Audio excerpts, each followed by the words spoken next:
Mtazamaji wa 7 Media, mimi naitwa Mikidadi na leo bwana tumepata nafasi ya kumtembelea ndugu Frenki. Yeye ni mfanyabiashara machinga mdogo jijini Dar es Salaam. Kazi zake anazifanyia Kariakoo.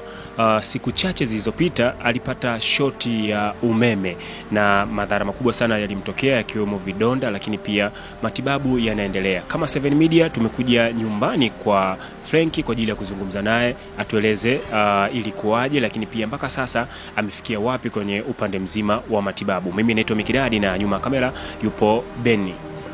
Habari?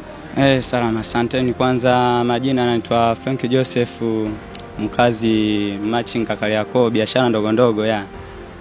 Siku ya tukio bwana ilivyotokea, sisi tulikuwepo, tupo chini tunaendelea na shughuli zetu pale. Ya ghafla tukasikia kama vile kuna kishindo kwenye ile jengo linalojengwa ile. Tusikia kama kuna kishindo kinasikika. Sisi tupo chini kuja kuangalia bwana, tukamwona ni mtu ananinginia, yani yeye yuko kwenye papatu kutoka, unaona, ila haiwezekani, maana sema aliyoangukia ilikuwa ni mbaya zaidi. Ndio kwa tukaona kama vile huyu mtu kweli sehemu alipo anahitaji msaada. Ndipo vijana ambao kidogo tuna nguvu tunaweza, ilibidi tukimbie. Tulivyokimbia sasa, katika wale wakimbia mimi ndo nilikuwa mstari wa mbele, na kilichosababisha mimi ni kufika eneo la tukio, sikuzunguka pale ambapo kwenye ule uzio walipoweka lile geti. Mimi nilienda sehemu nikavunja, nilivyovunja nikaingia kwa wepesi, nilivyoingia ndani nikaingia ndani, nikazunguka kwenye ngazi, nikapanda juu. Kweli nilifanikiwa kufika eneo la tukio. Nilivyofika tu kwamba kabla sijatoka chini sikujua kilichokuwa kinasumbua yule mtu ilikuwa ni nini. Mimi nilijua tu labda ni ajali ya kawaida, yule mtu kateleza aiza katoka juu, floor zile za juu zaidi ya pale ambapo alikuwa amedondokea. Mimi sikujua kwamba yule mtu bwana kilichosababisha adondoke pale ni shoti. Na mimi nilivyofika tu moja kwa moja, maana sikujua kama ni shoti ya umeme iliyosababisha mpaka inamtesa. Mimi nilienda moja kwa moja kumshika ule mguu, maana alikuwa kaninginia miguu na mikono kama mlivyoona video zinavyoonyesha. Kichwa na mikono vilikuwa vinaning'inia vinaangalia chini, miguu ndio imebaki tu imeshikilia sehemu ndogo. Mimi ndipo nilipoenda nikamshika, nilivyomshika pale ghafla nikapigwa na ile shoti. Nilipigwa na shoti mara kwanza kanirusha, nirusha ndio nikaenda nikakutana na ule waya mkubwa wa umeme ule. Ukanipiga, ndio ule moto mlioona unawaka mara ya kwanza nienda nikadondoka kama naenda kuzira, ila ghafla tena nikanyanyuka pale. Sikufahamu kwamba nilinyanyuka nikiwa najitambua au nilivutwa tena na umeme, sikuweza kujua, maana nilirudi mara ya pili tena ndo pale nikawa nimejipigiza tena kwenye ule waya, nikajiburuza hivi, ndo ule moto mkaona wao unawaka sana ya.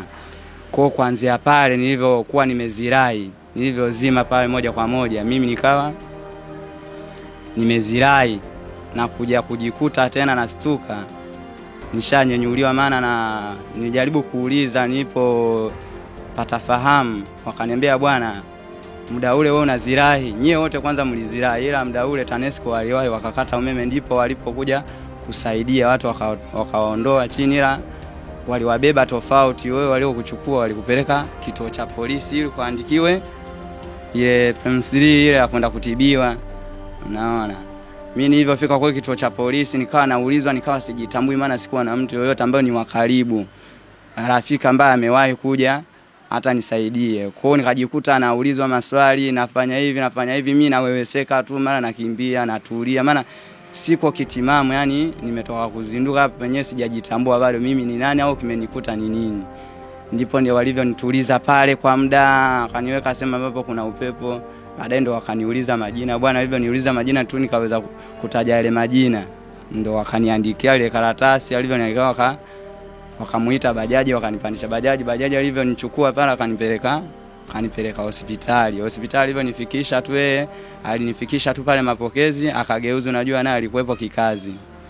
Mimi nikawa sasa nahangaika pale mapokezi, maana nilikuwa sijui niko wapi, nilikuwa sijui nafanya nini, nilikuwa sifahamu zaidi kilichonikuta. Kwa nilikuwa kifupi sijajitambua, nikawa nahangaika pale. Bahati nzuri kuna rafiki yangu alikuwepo pale ambaye nafanya naye biashara zile pembeni pale, ambaye ni rafiki yangu sana, ambaye tunasaidizana kwenye change nini. alinifuata. Sasa kunifuata yeye muda huo alikuwa ameenda Muhimbili akanikosa. Walikupeleka? Mimi walinipeleka Mnazi Mmoja, yeye akawa anajua labda amenipeleka Muhimbili. Kwa alivyofika Muhimbili kule bwana, alikuta sipa, aliulizia kama bwana hamna mgonjwa hivyo. Ilibidi yeye ajaribu kupiga simu. Kumbe bwana simu nilikuwepo nayo mfukoni. Nilivyosikia kama simu inalia, mimi nilichukua nikapokea. Japo nilipokea tu sijui niko wapi. Akaniuliza uko wapi? Mimi nikamwambia bwana ngoja niulize. Nilivyouliza kuna mdada alikuwepo nje pale mapokezi pale, nikamuuliza hapa ni wapi? Akaniambia bwana upo Mnazi Mmoja hospitali. Ndipo yule rafiki yangu alipochukua bodaboda chapu kwa haraka akanifuata pale. Alivyonifuata akachukua ile karatasi, ndo kana naenda kunifuatia matibabu pale mapokezi nini, ndo nikaanza kufanyiwa huduma ya kwanza. Pole sana. Target ni kwamba wewe ulikuwa unaenda kumuokoa mtu ambaye amedondoka kwenye gorofa. Alafu katika kumuokoa pia na wewe ukakutana na hiyo changamoto. Wewe hali yako tunaiona. Huyo mtu ambaye ulienda kumuokoa alipona? Huyo mtu nilienda kumuokoa bwana alipona, japo alidondoka kutoka pale alipo kutokana na msaada ulikosekana baada ya mimi kupigwa na ile shoti. Watu waliogopa mpaka TANESCO wanakuja kukata ule umeme. Tayari hali yake yeye ni mbaya, wanakuja kuleta ngazi watafute jinsi ya kumsaidia. Kama bahati mbaya yeye akawa amechomoka pale ambapo alikuwa amebana, akawa amedondokea kwa chini. Ila kwa sasa naye anaendelea vizuri hivi tunavyoongea, naye ananijulia hali, ananipigiaga simu ananijulia hali, maana inaonekana niliyezulika niliyeumia sana ni mimi. Maana mimi ndo niliyepigwa na ile shoti, ndo niliyeumia. Yeye kidogo ule mkono sijui na mguu sijui na bega alivyodondokea pale chini ndo vilivyo muasili sana mpaka kwa sasa yeye hawezi kutembea kutokana na bega, mguu alipodondokea pale sijui na goti ndo linalomsumbua hasa. Okay. Na vipi msaada kutoka kwa TANESCO ambao ndio wahusika wa masuala ya umeme Tanzania? Kuna msaada wote uliopata? Niseme kiufupi, niseme ni hamna msaada niliopata. Maana walikuja wakaniangalia kunijulia hali tu, wakageuza kaondoka tena. Kwa sijaona kitu chochote ambacho kimeletwa kwamba ni msaada kwamba bwana na wewe nenda ukaugulie huko hospitali kidogo hiki kitakusaidia. Naona kama unavyoniona maisha yangu yalivyo hivi hapa, sina ndugu, sina nini, tofauti na majirani tu wanaohangaika hapa kunisongea kaugali, kuniandalia tu vyakula, hamna kitu kingine hapo. Ni mimi kama mimi hapa. Dar es Salaam na maana hauna ndugu kabisa. Nyumbani kabisa ni wapi? Mimi nyumbani nakozaliwa mkoani Kigoma. Kigoma. Sehemu gani? Kigoma Buhigwe. Hapa nipo kiutafutaji. Buhigwe. Unatokea Buhigwe, si ndio? Na una muda gani Dar es Salaam? Na muda mrefu sana kutokana na changamoto za maisha. Hizi biashara zetu zenyewe unazijua. Maana sisi tupo kama ndo msaada wa wazazi. Hatujafanikiwa kusoma. Na ukiangalia hali ya kiuchumi tena wazazi nao ndo hivyo. Kwa sisi ndo tupo kama support ya wazazi sasa hivi. Kwa mimi na muda mwingi sana kama miaka 3 naelekea 4 hivyo. Napambana hivyo hicho kidogo nachokipata mimi nakituma. Maana nauli ya kutoka hapa kwenda mkoani Kigoma napo najua ni parefu. Kwa naona hicho kidogo nachokipata bora kuliko niende nyumbani, bora nikiagize kidogo ifanyeje kiwasaidie. Na msaada kutoka kwa TANESCO na kwa serikali kwa ujumla haujapata, ndio? Kiujumla hamna msaada wote. Iwe kwa serikali, iwe labda kwa mtu ambaye naweza nikasema labda ni mmiliki wa ile jengo, kama naweza kaa alikuja kutuangalia bwana poleni hivi na hivi, hapana, sijawahi kuona kitu kama hicho. Lakini pia kwenye ufanyaji kazi kuna kuaga na umoja wa watu fulani, mfano labda umoja wa machinga Kariakoo. Vipi ndugu zako wafanyabiashara wazio, wa machinga wazio, kuna namna pia walijikusanya kwa pamoja kuja kukutaka hali ama kukuchangia chochote? Of course hilo hapo lilifanyika. Maana ile siku napata ajali, kesho yake ndugu yangu alienda kasaidizana na rafiki yake mmoja, wakanunua daftari wakaenda pale wakachangisha aliyekuwa na 200, 500, 1000, 2000 walichangia kweli eneo lile, wakapata kiasi kidogo, ndicho ambacho kilienda kunisaidia kule kwenye kianzio cha matibabu hospitali ya. Binafsi una bima? Hapana, sina bima kabisa.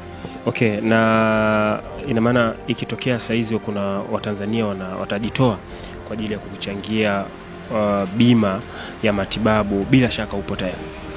Nipo tayari na nitashukuru sana, maana ukiangalia hali ilivyo wewe mwenyewe unaona kwamba hii hali sio ya kupona leo, na nipo kweli, bado nipo. Hali ya matibabu hospitali wanasemaje? Yaani unatakiwa uende hospitali mara baada ya siku ngapi? Kiufupi niseme hospitali naendaga kila siku, na mpaka tunavyoongea hivi dozi ya kwanza ya sindano nimeimaliza jana, na kama unavyoniona moto uliniunguza sehemu nyingi, na hizi sehemu ambazo zote zimeunguzwa na moto unavyoziona, hii dozi ya sindano nikikawia tu kidogo ikiisha mwilini, hii sehemu yote ambayo iliguswa na moto yote inaniwasha. Yani kiufupi nakosa raha, yani nakuwa kama kichafulani. Kwa mimi sasa hivi naishi kwa dawa. Niseme naishi kwa dawa, maana zikiisha mwilini waga nateseka sana, na ndo maana na kwa muda narudi hospitali kuchoma sindano, na dozi ya kwanza imeshajana, lakini kutokana na mfuko jinsi ulivyo hapo ndo. Kwa siku unachoma sindano ngapi? Kwa siku waga nachoma sindano moja, maana aliniambia kwamba zile sindano bwana zina nguvu. Unaona, kwa alinishauri bwana inapaswa unywe maji, inapaswa ule vizuri, inapaswa ule matunda, vitu kama hivyo. Yeah. Na unatakiwa uchome sindano ngapi ili kuweza kukaa sawa? Hapo ndo maana hii dozi ya kwanza hii zimekuwa sindano zisizopungua 7 hizi ambazo tayari nimechoma. Ya maana kila siku jioni naenda kuchoma sindano. Kila siku jioni naenda kuchoma sindano ya. Na kila sindano ina gharama. Yaani kila sindano inakuwa ina bei fulani ambayo unalipia. Ya, hizo zote zina bei. Maana yake. Maana ukija kuangalia kiufupi kama hizi sindano ambazo nachoma siwezi nikajua, maana kuna msamaria mwema aliyejitokeza na akaniita, bwana njoo. Aliniita akaniambia tafuta mtu ambao uje naye akushike, uje naye mpaka wapi? Kituo cha afya Kinondoni. Ndipo nilipotoka hapa mimi nikaenda mpaka kituo cha afya Kinondoni. Kinondoni pale kaonekana kutokana na kile kituo cha afya ndio kinafunguliwa, bado huduma sio kubwa kivile. Ilibidi watuandikie karatasi tena, wakatuagiza wapi? Mwananyamala. Ndipo tulipoenda pale Mwananyamala, wakaniangalia wakasema kwamba huyu bwana huyu, ili kutokana na sisi hapa emergency tunapokea watu ambao kidogo hali zao zina taharuki, yani za papo kwa hapo. Huyu sasa tunaomba aende kituo cha afya ambacho kipo karibu na yeye, ngoja tuandikie dawa, mchukue dawa ili aende akasaidiwe huko. Ndipo walipotuandikia ile karatasi, wakaingia pharmacy pale wakachukua dawa zile zote ambazo wameandikiwa, ambazo ndo na siku nazitumia hapa kama sindano na vinginevyo kadhalika. Okay, nataka pia tuzungumzie swala zima la upatikanaji wa msaada ambao wewe unahitaji zaidi kwa sasa kwa Watanzania ni upi? Kiufupi msaada nahitaji, na nashukuru kwanza kwa pale ambapo Watanzania waliitika waliosaidia, amenisaidia kweli mpaka sasa hivi mnaniona niko hivi, ni kwa ajili ya msaada wa Tanzania wenye moyo wa huruma. Ndio wamekuwa wakinisaidia chochote kitu wanachokipata, ndio. Kwa mpaka sasa niseme msaada bado unadai. Kama kuna mtu anajisikia naye kunisaidia mwenye moyo wa huruma, naye anisaidie, maana hapa bado kama unavyoona matibabu bado yanaendelea, na sijajua leo hii nikienda daktari ataniambiaje kwamba inahitajika nini na nini, na hivyo vyote vinavyohitajika ni nini? Ni fedha, na hiyo fedha kiufupi nayo sina. Unaona, na huku tena kuna matumizi kura sijui nini, kodi nazo hivyo. Unaona, kondo iko hivyo. Okay, hali yako ambayo uko nayo kwa sasa ni hali mbaya ya kiafya, lakini pia familia hauna, si ndio? Kwa maana ya mke. Ya. Mimi ni kijana bado sijaoa. Umri kwanza ni miaka mingapi? Mimi na miaka 21. Miaka 21. Vipi kwenye masuala mazima ya kodi? Mwenye nyumba ulijaribu kuzungumza naye kwa ajili ya anaelewa juu ya changamoto ambayo kiufupi sijaongea naye, ila changamoto nilizozipata alikuja, maana hakai hapa, anakaa wapi huko Chanika Kigogo huko. Yeye mwenyewe alikuja kaniangalia, kanipa pole, akaondoka. Lakini kuhusu swala zima la kodi, napo najua hapa ni mjini, sijaongea naye kutokana na mimi hali ambayo alinikuta bado sio mtu wa kuongea, maana nilikuwa bado na maumivu makali, bado sijatengemaa kama hivi ndivyo navyoweza kuzungumza vizuri. Unaona, kwa sikuweza kuongea naye lolote, ila kikubwa ni kodi nayo inaniishia. Maana kodi inaisha mwezi huu, kwa unakuta vitu vyote tayari shakuwa ni mahitaji navyo vinahitajika ya.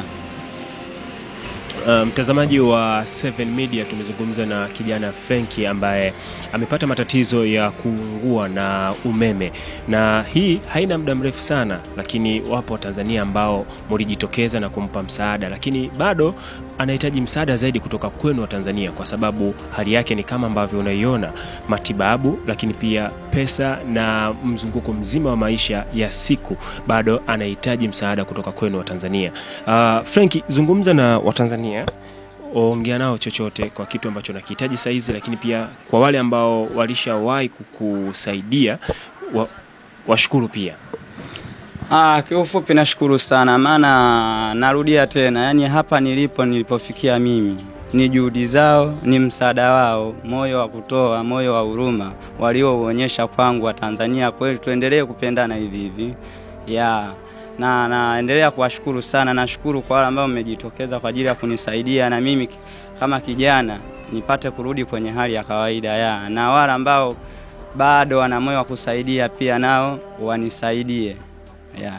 Kwa mawasiliano, kwa ambaye atahitaji kukusaidia, kwa mawasiliano, kwa namba inayotumika, namba ya teli ni 06 81 12 31 73. Majina yatatoka Daudi Morel. Na ipo namba moja? Ipo namba moja tu, maana sina namba nyingine, hata kadi ya benki sina. Okay, mtazamaji wa 7 Media, tumefika tamati mwa kipindi chetu, lakini pia kama ambavyo umeiona hali ya kijana Frenki, mimi naitwa Mikidadi. Kikubwa zaidi ni kuendelea kumuombea na kuendelea kumchangia Frenki ili aweze kurudi katika shughuli zake za kila siku za ujenzi wa taifa. Kutokea hapa Buguruni, mimi naitwa Mikidadi, hadi wakati mwingine.